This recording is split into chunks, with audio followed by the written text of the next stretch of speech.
On deck, on deck, on deck, on deck. We got Krishna Nara.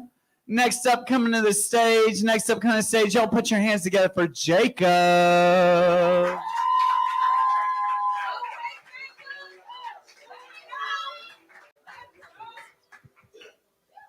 Y'all doing all right tonight? All right. This is actually my first time speaking.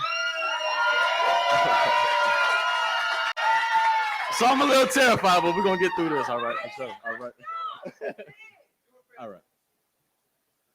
In the Olive Garden parking lot, after giving you the heads up about the room at work that we liked each other, you responded, but we don't, though. When I admitted fondness and choked at your naivete, your face became a scene of confusion. I was known as the work flirt, as everyone else became pigeon-like bystanders, perched in anticipation that I would turn beast, rip the ring off your finger, devour you to my liking, and pick my teeth clean of you, leaving your engagement a scene of mutilated happiness while heathens will graffiti over any sign of love. But after a couple of weeks, you knew me better than any of them. You knew multiple stories from my teenage years and personal insecurities that you learned from my poetry. We even had an inside joke that the first thing that came out of my mouth was always a lie. And I could tell you had a bad day if you were missing eyelashes. It's something no one else would have noticed, but to me it was beauty rendered with pain until they grew back. In the 30 minutes that we were out there, the conversation transitioned from how we can hang out without giving off the wrong vibes to more personal stories. You were one of the goofiest girls I ever met, and we were like best friends. Shit, fuck. Not long into our heart-to-hearts, you admitted that you liked me too. You being a God-fearing engaged woman, you were in the wrong place. And that's when the bombshell dropped. You had veered from your relationship once before, and it was very traumatic. Even with you learning from your past mistakes, you still didn't understand why you wanted to kiss me. And as much as I wanted to too, I made us promise that it wouldn't happen for the sake of your health. We had to catch ourselves as occasionally we got very close as we continued to goof off. I even sang a few lyrics to American Honey that I knew. As the night grew older, we both stated that we didn't want to leave. You began to hate yourself because last time this happened, you should have, but you didn't. And you knew your fiance trusted you, but in that moment, you didn't trust yourself.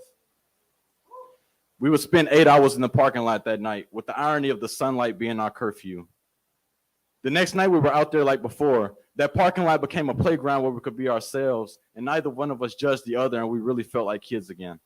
Your smile became monkey bars, a passage to my happiness. I restrained from making flirty passes, but there was one thing on my mind, and I needed answers. I broke down as I laid puddles at my feet when I admitted the first night I felt nothing but bliss. And I wanted to tell everyone about you. I even took a 2-hour road trip with my brother just to tell him all about you, and I couldn't listen to American Honey without picturing you in every line. For someone I've only known for a couple of weeks, this was all new to me.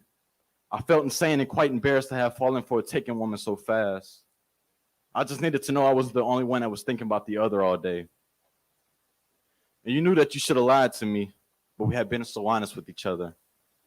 You admitted when you got home I was all you thought about, and you were singing American Honey all day long. Together we decided to burn the feelings with ether and watch the ashes flow away in the wind. As you pulled away and the euphoria faded, I was too far gone. My heart clawed desperately for any sign that you still cared. It searched hysterically under miles of debris from the heartbreak, hoping to cradle one last breath that spelled out love from yours. I began to ignore you, and my responses became a dead-end road over in fog. I was willing to just stop talking to you in that moment. And when I did speak, I was just as dead as the corpse I had felt I've been speaking to. Trying to conjure up conversations to reanimate the feelings, I managed to provoke anger into your cheeks and madness into your eyes, followed by the glimmering of tears readying themselves to base jump down the side of your face. And as much as my ego needed to know that you cared, the hurt on your face is something I couldn't bear, so I began to confide you. And in that moment, you wanted to say that I was a bad guy, but you forgave me because in that moment of suffering, I wasn't myself.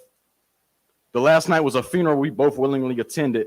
Dressed in our all-black servant clothing, we built the coffin and laid everything to rest. I never entertained the idea of closure, but to pour out each side of each other's perspective was relieving. Every exchange and dialogue was a collaboration of lines used to write a eulogy that we laid to rest in the parking lot. We still had our fun that night, but there was no longer a feeling of wanting you for myself. We both agreed that some people are only around for moments as a lesson from God. And in the act of character development, I ended it early that night. Thank you.